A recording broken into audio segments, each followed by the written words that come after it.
Hey folks, Doomed Wizard here.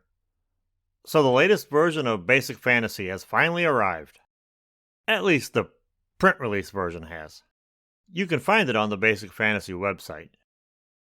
Basic Fantasy 4.0 is the first version of the game to be a Creative Commons release, removing itself from the 3.5 OGL license.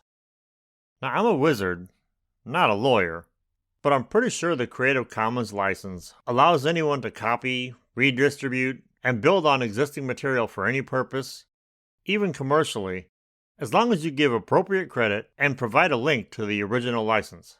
Let me know in the comments if I got that right. So it should probably go without saying that I'm excited for this, but I'll say it anyway. I'm excited for this. As you probably know, Basic Fantasy has been my go-to old-school game since I heard about it back in 2020. So when I found out about the print release, I couldn't wait to tear into it. The first thing I noticed was the page count. The book has gone from 160 plus pages to just over 200 pages. The higher page count can probably be attributed to all the artwork included in this book. As an artist myself, I appreciate the value of art, and I certainly appreciate the donation of time and talent that has gone into this book. The juxtaposition of art styles, sometimes on the same page, as opposed to the homogenized look of that other game, is in keeping with the more old-school look as well. After delving into the PDF, one of the things that I'm most excited about is some of the new monsters that they've included. Specifically, these guys, the Barklings. It's probably my affinity for dogs, and my active avoidance of eye contact with stuffed animals at garage sales and thrift shops. Tom Waits once said he can't eat a fish he makes eye contact with, because then a relationship is established.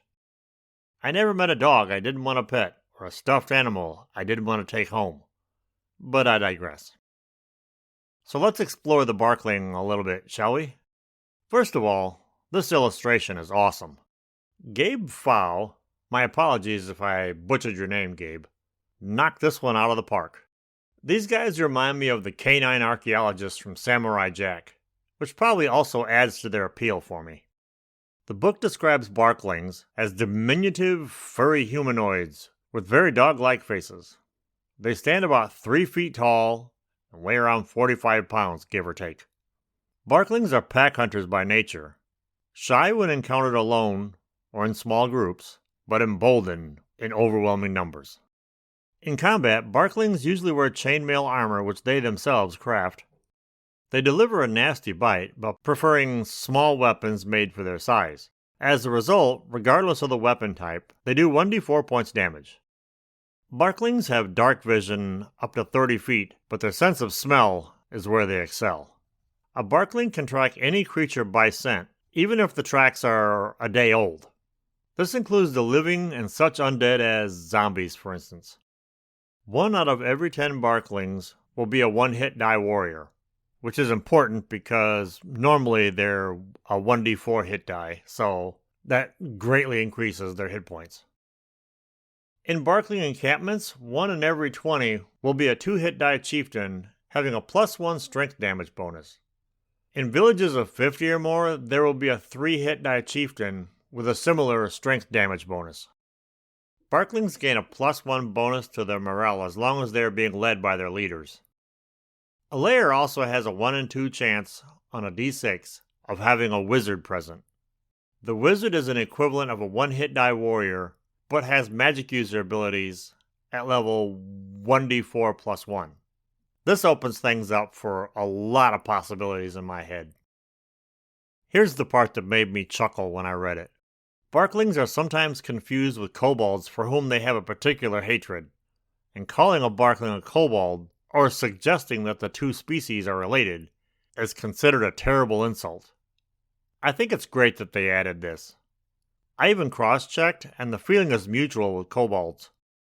If I remember right, I think Barklings, at least this design, were a possible analog for kobolds during the whole OGL debacle from earlier this year. Am I remembering that right? Let me know in the comments. I know these guys aren't for everyone. Not everyone likes fuzzy monsters, and that's fine. Play the game you want to play. That's what the OSR is all about. Personally, I'd like to make these guys into a playable race. Maybe even write a one-shot, let my players pick a particular type of dog they want to emulate, and plop them in a kind of combination the man who would be king meets the French Foreign Legion in a late Victorian era situation. What do you guys think? Should I do it? And would you like to hear how it turns out? Let me know in the comments. Also, what do you think of Barklings? And while you're down there, don't forget to do all the other YouTube things. Like, subscribe, and don't forget to hit that little bell icon so you don't miss a single video. Well, that about does it for this video. Thanks for watching.